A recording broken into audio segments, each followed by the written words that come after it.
Dr. Hare Krishna Mohanta is an associate professor in the Department of Chemical Engineering in BITS Pilani, Rajasthan.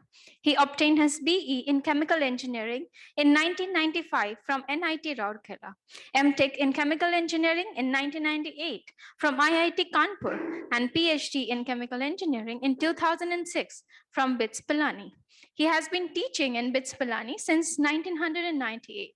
He worked in Indian Rare Earths Limited, a Government of India undertaking, from 1995 to 1996. He is a member of the Indian Institute of Chemical Engineers. His research interests include advanced process control, process monitoring and control, sensors and microreactors, catalysts and pyrolysis, applied wavelength analysis, reactive distillation, modeling, simulation, and consciousness studies. He has published numerous peer-reviewed papers in international journals of repute and many conference papers. He is keenly interested in the Vedantic studies of consciousness. Please give a huge round of applause as I invite to the dais Dr. Hare Krishna Mohanta. I'll be talking on memory and the karmic patterns. Basically, I refer to Samskaras. I dedicate my presentation to Dr. T.D. Singh, my eternal spiritual master. So, the modern scientific view, there are a lot of discussion on this. So, basically, I'll not be covering this part, but as an introduction, so I just put this. So, what is the modern scientific view? Basically, they refer to brain. There are basically hippocampus and amygdala, which are responsible for memory. Next, please. Yeah. So the scientific perspective is memory, information, and consolidations are complex processes involving various regions within the brain. And brain stores memory through a combination of the structural functional chains in neural connections, often referred to as the synaptic plasticity.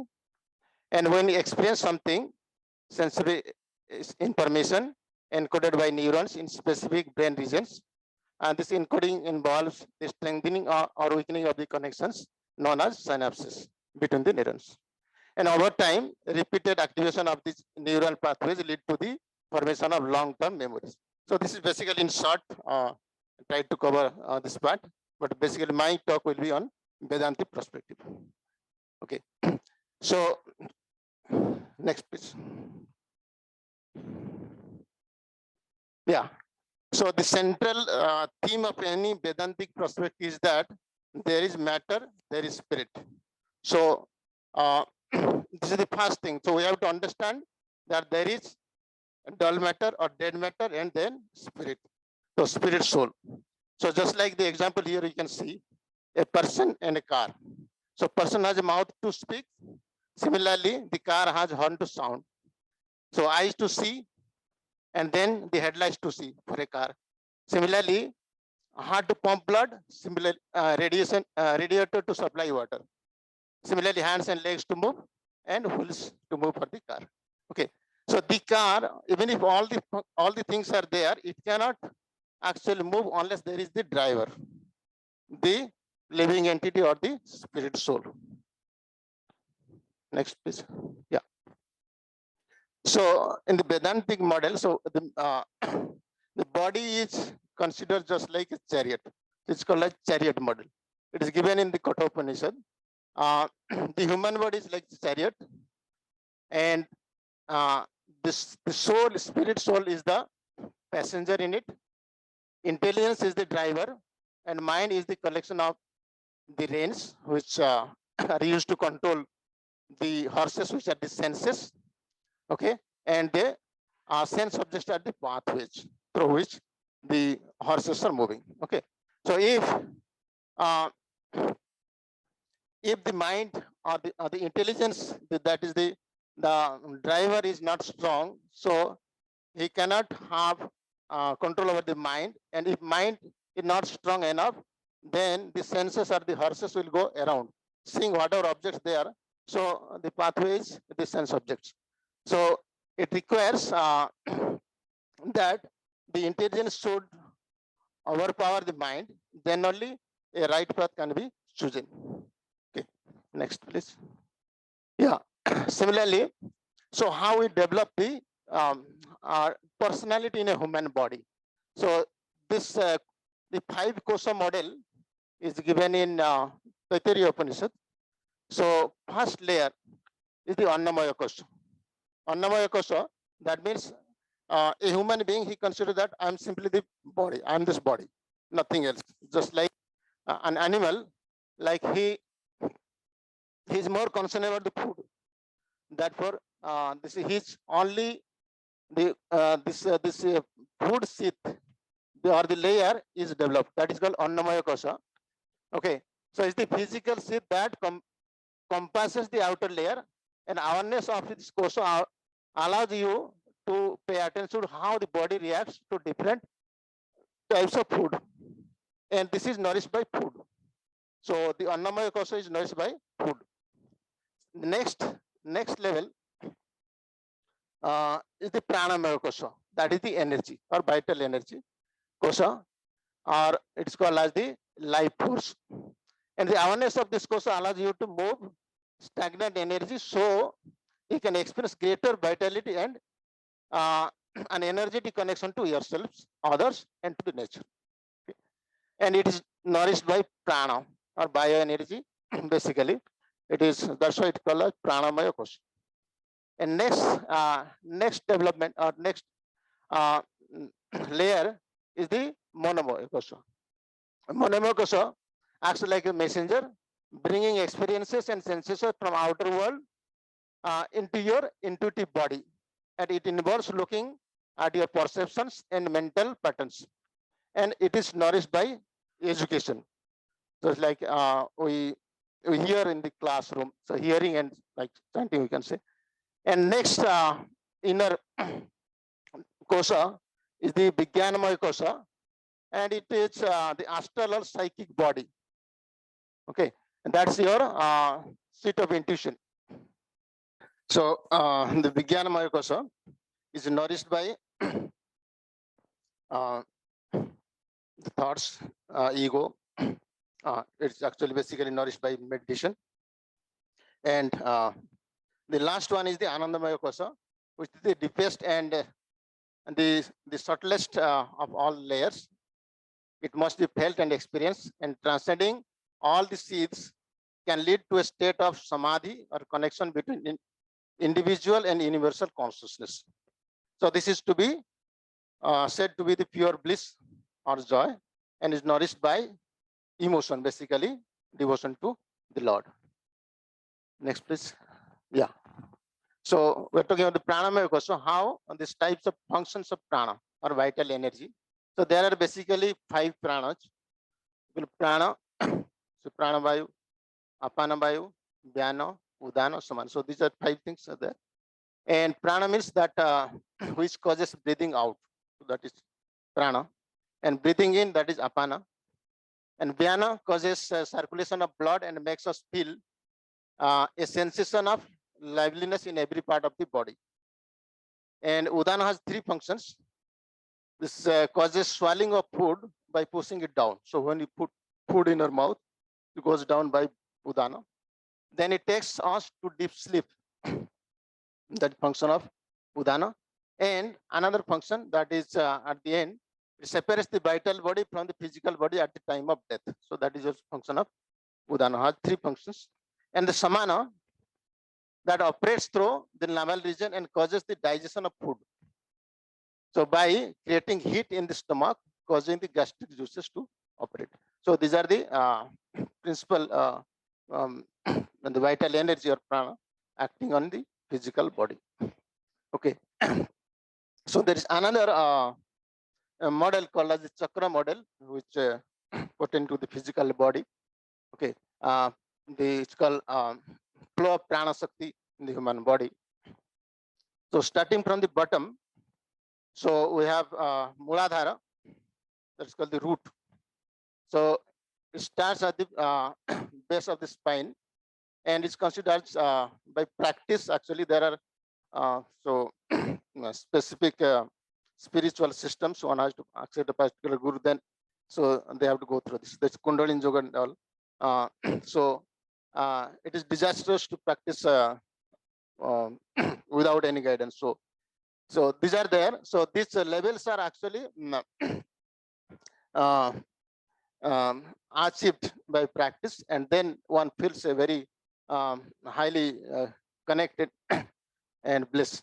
So Muladhara is basically the lotus of 4 petals located at the base of spine. Okay, it is along this spinal cord actually, from the bottom to the top. Then Swadhisthana, the root of sexual organs, is a lotus of 6 petals. Okay, and then Manipura chakra, that is doing the navel region, lotus of 10 petals. Then Anahata chakra, that is lotus of 12 petals, the heart region, heart. And then lotus of 16 petals, that is Visuddha chakra, in the throat region. And then Agnya chakra, that is between the eyebrows, Agnya chakra, lotus of 2 petals. And this Sahasrara, that is lotus of 1000 petals, it is on the crown. So these are all pertaining to the physical body. Next, please. Yeah. Now, the physical body cannot actually move without the presence of the spirit soul, just like a car cannot move an inch without the driver. So even if everything is set, still a driver is needed for its movement. So consciousness or the spirit soul is required for this body to function. So, and the first characteristics or the foremost characteristics of the presence of the spirit soul is consciousness. Okay, so it means to be our thinking, feeling, willing, and intentionality. Basically, you can define like this. So machine also can work, but a machine cannot say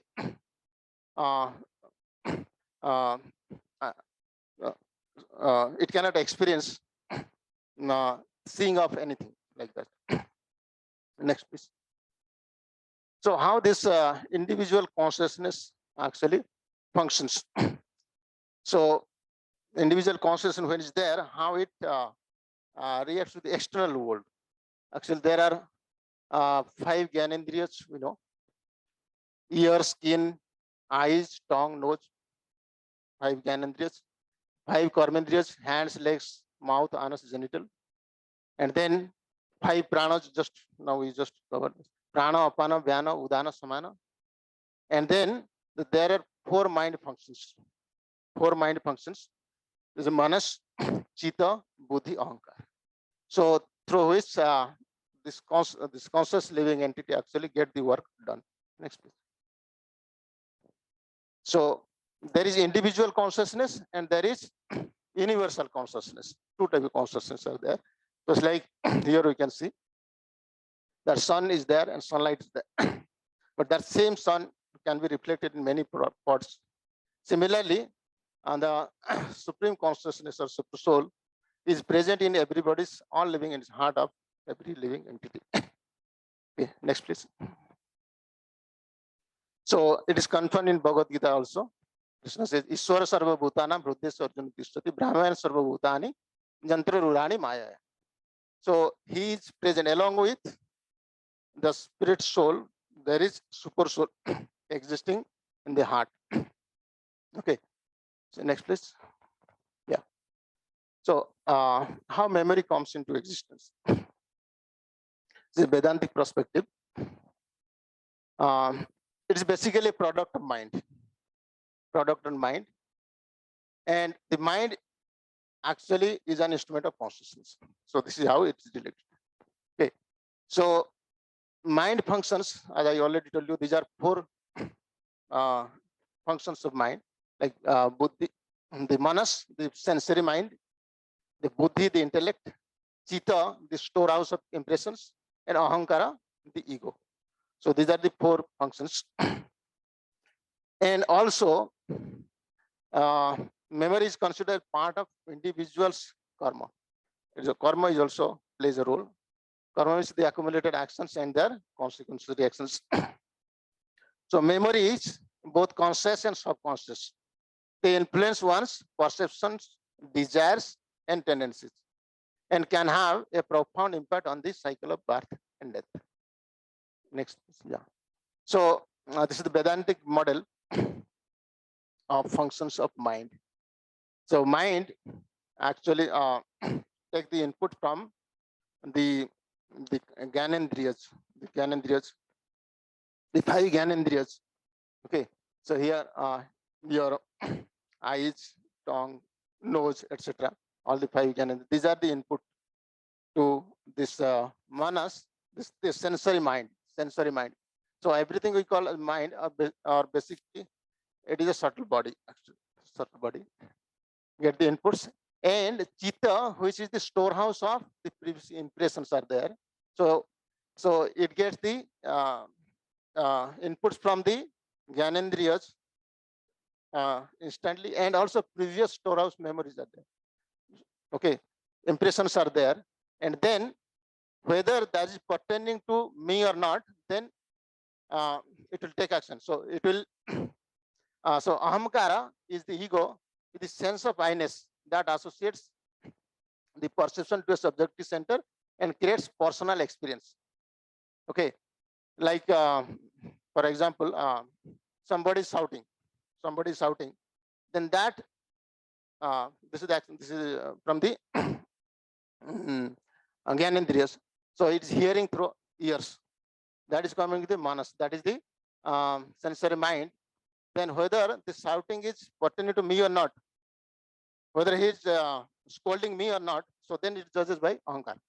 So ahankar see that whether it is actually concerned to me or not. That sound may be immaterial to me, but the ahankar immediately judges whether it is pointing to me or not. Then buddhi is the intelligence. Okay, it determines, decide, and logically comes to the conclusion. Then whether I have to react or not, so that will be decided by buddhi. So this is basically a simple Vedantic model for mind function or the subtle body. Next, please. Yeah. So now the Vedantic model of memory. So memory is just not only one thing. These are actually 3 things. We call the memory triangle. We can call. There are samskaras, the impressions which are there, past impressions. Is smruti, is the retention, and there is smarana, this is recall. So these 3 things actually comprise the memory. Sanskara, these are the impressions or imprints that are formed in the mind through our experience and actions. These are sanskaras. Then smruti is the retention. Retention refers to the retention or holding of this impression in the conscious mind. Whatever is written in the conscious mind, that is smruti. And smaran is the recall. The actual process of remembering or recalling the stored memories. So these 3 things actually comprise the memory triangle. Okay, next please. Now the smruti. So here the role of super soul comes into picture. The smruti comes from the super soul. So he only will allow for actually recall. Krishna says, Sarvasya Chaham Hudi Sannivishta Mata Smrutir Jnana Upahanancha. Mata Smrutir Jnana Upahanancha. From me comes the Smruti. This is actually translated as remembrance here, but it's a recall. Recall. So when you are able to recall, there is actually function. So we, the living entity, has no power to recall actually, unless there is help from the above, super soul. Okay. So the super soul is existing along with the spirit soul in the same heart. That is confirmed in Manduka Upanishad and Sutasara Upanishad. Samana Brukhe Purusha Nivagna. So this is okay. Now coming to the karmic patterns or sanskaras. So sanskaras, these are actually deep impressions the mind. Impressions, whatever actions we do, or whatever experience we have. Every experience or perception leaves an imprint in the or impressions on the mind. And this is called as vritti. The vritti word comes from there. Every actions or every experience, they leave an impression that is called as vritti. And when vritti is registered again and again in the mind, that is a sanskara is created. The sanskara is the next. when Bruti is repeated again and again, called Samskara. Okay. And it may have good or bad effect on the living entity. So good Samskara and bad Samskara. Samskara will actually incite the person to do the same thing. Bad Samskara will actually force, or it will push the person to do the same bad action. Good things like that. So therefore, so the Jnani and Yogis, they want to go away from this. They follow the Nibriti Marga. So that's what the word Nibriti comes. Bruti and Nibriti. Okay. So they want to be even from the bad sanskaras. But whatever is already there, that may surface out sometimes. Okay. Even if we are not doing now, suppose we have stopped eating in the hotels, bars. Okay, you have followed this Nibriti mark. But after many years, if you pass through that same hotel you are going again and earlier, so a desire may come. So that is the danger is there, Nibriti mark. And there is another which is called Prabhuti mark, the followers of Karma Kanda, actually, the Karmics. Prabhuti mark. So they don't care. So whatever is coming. Okay. The ceaselessly fill their minds with material vrittis. So they enjoy in that way. But the Vaishnavas or devotees, they neither follow Nibriti or Prabhuti, they follow Bhakti. What is this? Bhakti means, now the impressions are already there from this life or the previous life. So these are now suppressed by new sanskara, new good sanskaras, so that it will not be surfaced out, just like in the hard disk. So even if you delete a particular file, it will be there. So your path is lost, but it will be there unless you replace that with some other new file. Similarly, in Bhakti Marga, so good sanskaras are actually replacing the old ones. Okay. So they form spiritual sanskar by engaging in Bhakti Yoga, which consists in using everything in the service of the Lord. So it's neither Nibriti or Prabhuti. Everything in the service of the Lord for the pleasure of the Lord. Okay, so they write new sanskar about the old. Okay, next please. So what is the need of this sanskaras? To create pious and auspicious impressions on in the beneficiary, so that gradually he or she, her character becomes godly. This is the idea of performing sanskaras. Okay. So a person's character and likes are fashioned by different sanskaras he or she has accumulated through many lifetimes. Even if we don't remember the past life exactly, just like whatever discussed, but the impressions are still there actually in the subtle body. The impressions will be there.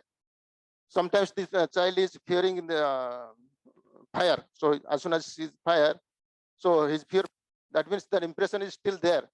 Or sometimes one is fearful of the height, does not go there. So that impression, he doesn't remember the incident exactly, but something has happened in the previous life. That impression is still there. So it will be there, actually, accumulated impressions. So each object, experience, or information is analyzed by that person in terms of past sanskaras. Okay, such rites have consistent impact on the person's mind and also have purifying powers which wash away the material contaminants. So, okay, so these are used for purification as well as protection of the body and mind. So these are, therefore the sanskaras are there. Next please. Yeah, so in Vaishnava Sampradaya, so there are one of the 6 Goswamis, Gopal Bhatta Goswami. So in his book, there is a written book, prescribe the 16 sanskaras. Okay. Starting from marriage, Vivaha Sanskara, then Garbhadana Sanskara for the upcoming baby actually. This sanskara is given to baby from his conception. And then Punsavana Sanskara, the right for getting a male child. Then Simantanoyana, husband parting his wife's hair by drawing a middle line during pregnancy actually. So because during pregnancy, The mother may be fearful, and what will happen is the first pregnancy. So she feels the presence of husband. When husband is there, I'm there with you. So this kind of feeling. Then Swayanti Homa, the rite that precedes child's birth. Jata Karma, rite for child's good intelligence. Niskamana, child's fast outing. Postyo Karma Sanskara, rite for child's health. Similarly, Namakarana, name giving ceremony. Mundana, cutting the fast hair. Annaprasana, fast food grains. Karnaveda, piercing the ears. Sudakarana, fast haircut. Vidyarambha, learning the alphabets. Upanayana, initiation. And Testi, that's final. So these are actually prescribed, These are prescribed. The scientific, these are prescribed in the Vedic system, actually. Yeah, next, please. So this is the conclusion slide, actually. The conclusion. So memory is not solely dependent on the brain as mostly thought, but is connected to the entire mind-body complex. So entire mind-body complex is so complex thing, actually. Everything is so here I just try to put how everything is connected. Maybe this is my perception how the modes of material nature, Kala, and the Paramatma, the living entity. So everything how they're connected, like Paramatma, the super soul. So it gives the smruti part of the memory. Smruti part, recall. Okay. And then this Atman or the living entity, it remembers, recalls. Okay. Then it functions, which is the characteristic, this is consciousness, it functions through the human body, which is affected by three modes in the Kala also. Okay. And it gets the activity done through the senses. And then it generates the new karma. Okay. So the mind is the primary factor involved in memory formation and recall. The brain is considered the physical instrument through which the mind functions. Okay. So this is in conclusion and last. Thank you so much for your attention. Thank you very much, Dr. Hare Krishna. So I have one question regarding the mind and chitta. Yesterday, I think 2 days back, we had some discussion. The difference between mana and chitta. Because in Bhagavad Gita, there is an element called chitta. No? 8 elements, simplified elements. So what is the difference between manas and chitta? Yeah. Chitta is the storehouse, actually. Storehouse of impressions. And manas is the active, the sensual mind. So mind is also considered as one of the senses, 6 senses, manas, ashtani, indriyani. So that part is manas. Manas part of the mind, that the base, actually, it gets input from the senses and also get the work done by also senses. So that is manas, that mind. And chitta is the storehouse of the impressions. So whatever previous experience we have, so that is storehouse of the impressions. And these impressions are there. Actually, they keep on coming, and the external inputs are there, and the internal inputs, that is the from chitta it is coming. So that model you can see, that is the model actually. There's a plane. Chitta is where it is being stored, the past impressions. And these impressions keep on coming, okay, to the manas part of the mind. Manas part of the mind. So mind has 2 parts, manas part and chitta part. That's what you can say. Chitta and ahamkara and buddhi. Buddhi also. The 4 things. Mind has 4 things. So this is also, you can call a subtle body. Can we go to that? Yes. Yes, this is. Yeah, this is the chitta. You see, the storehouse of impressions that keep on. These are always there. And the external senses, these are your all gyanendriyas. They are coming to the manas, and then also from chitta, from the storehouse also coming. The ahankara, the I-ness, whether the external things what are coming, just like the example I given, somebody shouting, it may not be to me, so I don't concern. If it is to me, then I'll react. Is not. So the ahankara, the I-ness is coming. And buddhi will judge whether I have to, even if it is to me, whether I should react in this moment or not. So that will be decided by the buddhi. So these are actually integrated. What part of that? Is it manas?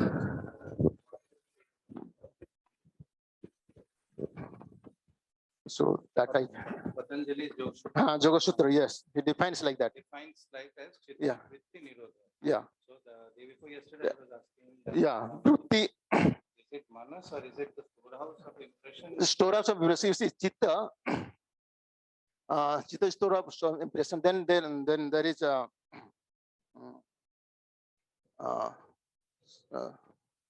smriti. Can I go to that?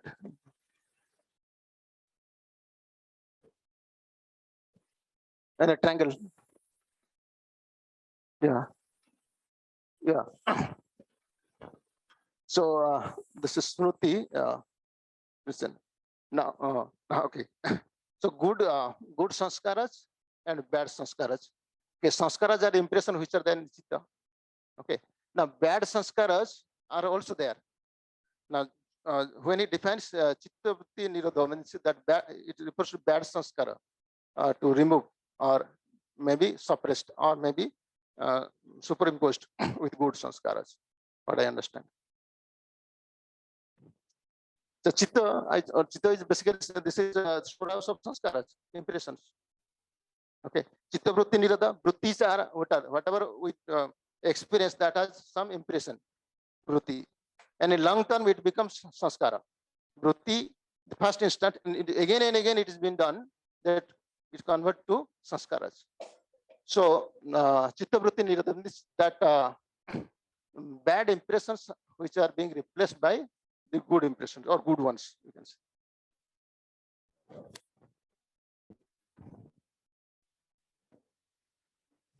Okay.